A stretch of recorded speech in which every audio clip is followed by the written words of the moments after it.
Hello friends. आज हम कुछ बेसिक्स जानेंगे गूगल शीट्स के बारे में। गूगल शीट्स क्या होते हैं? तो माइक्रोसॉफ्ट एक्सेल जैसे एक डेटा मैनेजमेंट टूल है, बिल्कुल उसी तरह गूगल शीट्स भी एक डेटा मैनेजमेंट टूल होता है। ये किस काम आते हैं हमारे? ये काम आते हैं डेटा प्रेजेंट करने के लिए, डेटा मैनेज करने के लिए बहुत हेल्प हो जाती है इनको यूज़ करते हैं तो। अब माइक्रोसॉफ्ट एक्सेल जो है वो तो एक पेड टूल होता है, वो आपको ख़रीदना पड़ता है। लेकिन गूगल शीट्स क्या हैं? They are absolutely free. तो आपको एक भी रुपये खर्च नहीं करना पड़ेगा और गूगल ने प्रोवाइड कर दिया है गूगल शीट्स। क्या होते हैं गूगल शीट्स? कुछ पढ़ते हैं उनके बारे में। तो सबसे पहले आपको ओपन करना आना चाहिए। गूगल शीट कैसे ओपन करेंगे? तो आपको करना क्या है, आपको बस टाइप करना है गूगल शीट्स और आपको इस लिंक पे क्लिक कर लेना है, गूगल शीट साइन इन। जैसे ही आप इस पर क्लिक करेंगे आपके पास एक अनटाइटल्ड स्प्रेडशीट ओपन हो जाएगी। अब सबसे पहले हम जान लेते हैं कि इसका नाम कैसे रखना है आपको। तो आपको करना ये है, आपको इस सेक्शन में जाके रीनेम के अंदर इसका नाम लिख देना है। जैसे हम लिख देते हैं शीट 1। अगर आप देखेंगे इसका नाम चेंज हो चुका है, इस शीट का नाम अब हो चुका है शीट 1। अब आप और क्या क्या कर सकते हैं इसके बारे में? तो यहाँ पे आप देख सकते हैं कि हमारे पास कुछ टेबल्स दिख रही हैं आपको, ये कॉलम और रोज़ दिख रही हैं हमको यहाँ पे। तो ए बी सी यहाँ से लेकर टोटल इसमें जेड तक रहेंगी कॉलम्स, और रोज़ जो हैं 1 2 3 4 से आप देख सकते हैं टिल 1000। अब 1000 से एक्स्ट्रा अगर आपको चाहिए होगी तो यहाँ पे आप नीचे जाओगे तो एक ऑप्शन मिल जाएगा आपको, ऐड रोज़। तो जितनी भी आपको ऐड करनी है 1500 या 10,000 तक भी, यहाँ पर आपको बस नंबर लिखना है। जैसे मैं लिख देता हूँ 500 और चाहिए मुझे। ऐड पे क्लिक करेंगे तो ये 500 शीट्स और यहाँ पे रोज़ ऐड हो जाएंगे। टॉप पे चलते हैं। अब कुछ डेटा यहाँ पे लिख देते हैं ताकि हम उस पर एक्शन ले पाएंगे उस डेटा पे। तो जैसे हम लिख रहे हैं नेम, फिर हम लिख देते हैं एम्प्लॉय आईडी, सैलरी और डेट ऑफ जॉइनिंग। अब नेम की जगह पे आप कोई भी रैंडम नेम लिख सकते हैं यहाँ पे, नेहा, अमोल, नवीन, इस तरह से।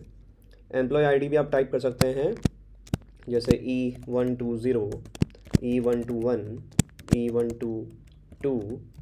सैलरी आप लिख सकते हैं 30,000, फिर 40,000, 50,000। डेट ऑफ ज्वाइनिंग में आपको डेट चाहिए होगी, तो डेट के लिए आप टाइप कर सकते हैं डेट्स भी। जैसे कि हम टाइप कर देते हैं 10th of July 2024, 11th of July 2024, 12th of July 2024।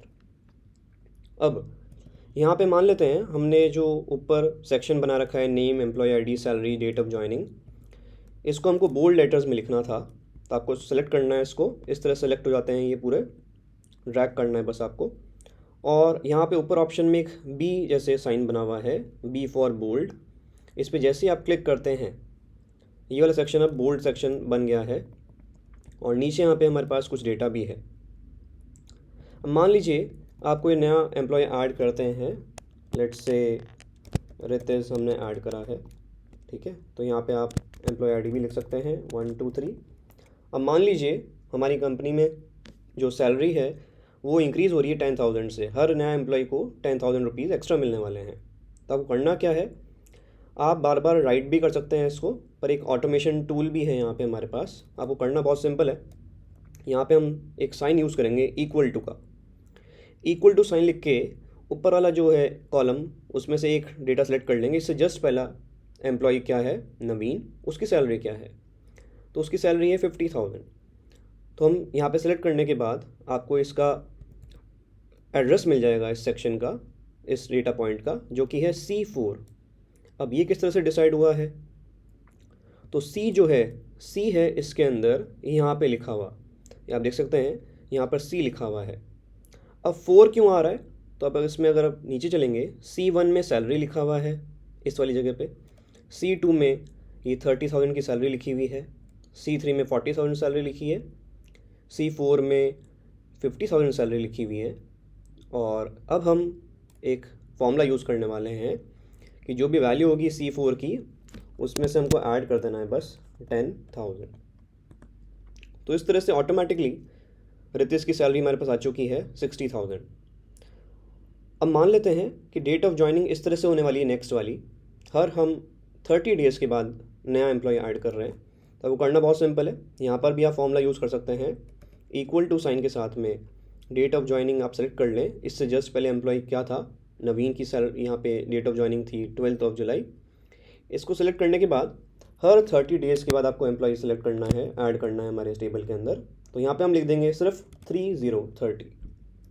तो ऑटोमेटिकली ये डेट जो है कैलकुलेट होके आ जाएगी आपके पास कि 30 डेज़ के बाद 12 जुलाई को 30 डेज़ ऐड होने के बाद 11 अगस्त 2024 आ जाएगा। अब इस तरह से अगर आपको एक नया एम्प्लॉय और ऐड करना है, लेट्स से हमने ऐड करा है काशवी, तो इसके अंदर एम्प्लॉय आईडी आप देख सकते हैं E124। और जैसा कि हमने रूल बना रखा है हमने हमारी कंपनी में कि सैलरी जो होती है नई एम्प्लॉय की वो प्रीवियस एम्प्लॉय से 10,000 ज़्यादा हो जाएगी। तब करना बहुत सिंपल है, हम यहाँ पर ऊपर फॉर्मूला बना चुके हैं, राइट, C4 + 10,000। तब करना बहुत सिंपल है, आपको ये वाला डेटा सेलेक्ट करना है और यहाँ पे इस पॉइंटर से आपको यहाँ पर देख सकते हैं हमने सेलेक्ट करके रखा है इसको। अब इसको ड्रैग डाउन भी कर सकते हैं ताकि नीचे वाला डेटा अपने आप पॉपुलेट हो जाएगा। तो वो कैसे करना है आपको, आप देख सकते हैं यहाँ पे अगर आप ये पॉइंटर सेलेक्ट करके रखते हैं और नीचे ड्रैग करते हैं तो ये ऑटोमेटिकली 70,000 अपने आप फिल हो जाएगा। अब ऐसा क्यों हो रहा है, क्योंकि हमने ऊपर वाली सैलरी तो एग्जैक्ट डेटा पॉइंट हमने डाले थे, एंटर करे थे, पर इसके बाद हमने फॉर्मूला यूज़ कर लिया था। तो ऑटोमेटिकली जब आप ड्रैग डाउन करोगे तो नेक्स्ट जो डेटा होगा उसमें ऑटोमेटिकली ये C4 का C5 बन जाएगा। और 10,000 क्योंकि हमने एक स्टैटिक वैल्यू डाल रखी है, एक फ़िक्स वैल्यू डाल रखी है, तो ये हमेशा आता रहेगा। 10,000 के बाद दोबारा से 10,000 आ जाएगा। सेम चीज़ हम कर सकते हैं डेट ऑफ ज्वाइनिंग के साथ भी। हमारे पास एक और रूल था, नया एम्प्लॉई जो है वो हम एवरी 30 डेज़ हमारी कंपनी में ऐड करते हैं। तो हम 30 डेज़ ऐड करके लेकर आए थे रितेश को, D4 + 30।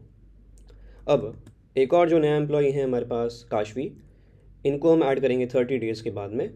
तो आपको करना सिंपल है, आप ऊपर वाला डेटा सेलेक्ट करेंगे और यहाँ पे बस आपको पॉइंट करके और ड्रैग डाउन कर लेना है। तो जिस तरह से हमने पहले करा था, यहाँ पर भी ड्रैग डाउन करने से नेक्स्ट 30 डेज़ वाली डेट हमारे पास ऑटोमेटिकली आ जाएगी। अब मान लेते हैं आपको फ़ॉन्ट चेंज करना है, ये फ़ॉन्ट आपको अच्छा नहीं लग रहा, तो उसके लिए आप क्या कर सकते हैं, यहाँ पर टॉप में जाएंगे तो यहाँ पर फ़ॉन्ट के लिए एक सेक्शन बना हुआ है, उसमें आ रहा है डिफ़ॉल्ट।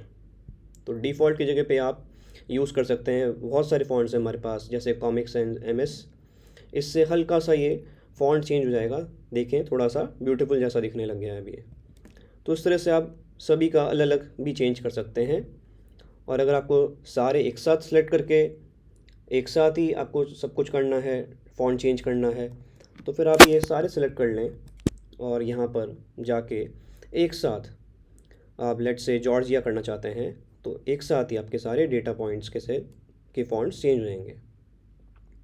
सिमिलरली आप ऐसा भी कर सकते हैं कि आप पूरा टेबल ही है उसी को सेलेक्ट कर लें और इस पूरे पूरे टेबल की ही फ़ॉन्ट जो है एक साथ चेंज कर लेंगे। लेट्स से ये वाला सेक्शन चाहिए हमको, लॉबस्टर वाला फ़ॉन्ट चाहिए, तो इस तरह से ही चेंज हो जाएगा पूरा का पूरा। और क्या क्या कर सकते हैं आप इस गूगल शीट के अंदर, तो जैसे आप देख सकते हैं कि ये डेटा थोड़ा सा साइज़ में कम दिख रहा है हमको, तो आप क्या कर सकते हैं, आप इसको सेलेक्ट करके यहाँ पर टॉप में फ़ॉन्ट साइज़ भी सेलेक्ट कर सकते हैं। जैसे अभी आ रहा है 10, तो आप इंक्रीज़ करके इसको प्लस प्लस पे अगर आप क्लिक करते हैं तो धीरे धीरे ये फ़ॉन्ट साइज़ बढ़ जाएगा। या फिर मैनुअली आपको सडनली अगर इंक्रीज़ करनी है साइज़, फ़ॉन्ट साइज़, तो ये 20 आप कर दीजिए, ठीक है ना। अब आप देख सकते हैं कि कुछ डेटा दिख नहीं रहा है यहाँ पे, डेट ऑफ ज्वाइनिंग में पूरी आ नहीं रही डेट, 10 जुलाई और 2 लिखा हुआ है सीधे।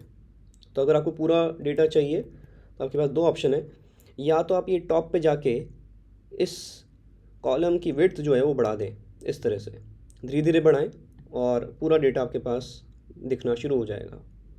या फिर आप एक और काम कर सकते हैं, एक शॉर्टकट भी होता है, आप यहाँ पर डबल क्लिक करेंगे तो भी ये सेट कर देगा ऑटोमेटिकली, जितनी रिक्वायर्ड स्पेस होगी उतनी स्पेस अपने आप आ जाएगी। तो ऐसा आप हर डेटा पॉइंट के लिए कर सकते हैं। हमको डेट ऑफ जॉइनिंग के लिए करनी थी तो वो इस तरह से आ गई वो। अब मान लीजिए आपने और भी कॉलम्स यहाँ पे भरे, डेट ऑफ जॉइनिंग के बाद आपने यहाँ पे हॉबीज़ फिल कर दी, फिर आपने कुछ और सेक्शन ऐड कर दिया, और मान लीजिए ये पूरा फिल हो चुका है और इसमें टोटल तो Z ही थे। अब Z के बाद अगर आपको और ज़्यादा फिल करना है तो फिर आप क्या करेंगे? तो आपको करना बहुत सिंपल है। आप यहाँ पे जाके इंसर्ट जो है बटन, इस पर क्लिक करेंगे और यहाँ पे आप देख सकते हैं कि सेल्स आप ऐड कर सकते हैं, रोज़ और कॉलम भी ऐड कर सकते हैं। तो रोज़ के अंदर आपको जो हॉरिजॉन्टल रोज़ होती हैं कुछ इस तरह की, ये आपकी ऐड हो जाएंगी। तो ये तो हम पहले भी ऐड कर चुके थे। अगर हमको कॉलम ऐड करना है तो क्या करना पड़ेगा? तो वापस से इंसर्ट पे जाएंगे, कॉलम, और इंसर्ट कॉलम लेफ़्ट या फिर राइट। आप देख सकते हैं कि हमारे पास एक एक्स्ट्रा कॉलम आ चुका है AA नाम से, लेकिन ये सिंगल ऐड हुआ है। मान लीजिए हमको बल्क में चाहिए, खूब सारे चाहिए हमको कॉलम्स, 10-15 चाहिए, तो हम क्या एक एक करके ऐड करते रहेंगे क्या? आप एक एक करके भी ऐड कर सकते हो। कॉलम राइट एक और ऐड कर दिया, AB भी आ गया, फिर आप एक और ऐड कर सकते हो, कॉलम राइट AC आ गया। पर इस तरह से ऐड करेंगे तो काफ़ी टाइम लग जाएगा। तो हमारे पास एक शॉर्टकट भी है। आप सेलेक्ट कर लीजिए हमको कितने कॉलम्स चाहिए। लेट्स से हमको इतने सारे कॉलम्स और चाहिए, तो हमको सेलेक्ट करके, सबको सेलेक्ट करके फिर से इंसर्ट पे जाएंगे तो आपको एक साथ ये दिखा देगा इंसर्ट 10 कॉलम्स लेफ़्ट या राइट। अब 10 क्यों दिखा रहा है? क्योंकि हमने 10 कॉलम्स सेलेक्ट कर लिए थे इसलिए। तो बस आपको इंसर्ट कर देना वापस से, और आप देख सकते हैं कि एक साथ इतने सारे AD AE AF इतने सारे कॉलम्स एक साथ ऐड हो गए हैं। तो एक तरह का ये शॉर्टकट भी होता है जिससे आप नए नए कॉलम्स ऐड कर सकते हैं। सिमिलरली आप रोज़ भी ऐड कर सकते हैं। यहाँ पे इंसर्ट में जाके अगर आप रोज़ सेलेक्ट करेंगे तो इंसर्ट 1 रो आ रहा है, और थोड़ा सा अगर दिमाग लगाएंगे, अभी इंसर्ट 1 रो आ रहा है, मुझे अगर 2-3 ऐड करनी है या 5 ऐड करनी है, तो यहाँ पर भी आपको करना क्या है, आपको सेलेक्ट करनी है 5 रोज़, 5 या 6, इंसर्ट पे जाना है, और रोज़ के अंदर आप देख सकते हैं कि इंसर्ट 6 रोज़ आ चुका है। 6 क्यों आ गया? क्योंकि हमने 6 रोज़ सेलेक्ट कर ली हैं इसलिए। तो ये थे कुछ बेसिक्स इस गूगल शीट के लिए। नेक्स्ट जो वीडियो रहेगा इसमें हम जानेंगे कुछ और बेसिक्स गूगल शीट्स के लिए। इस वीडियो में इतना ही। Thank you for joining. Have a nice day.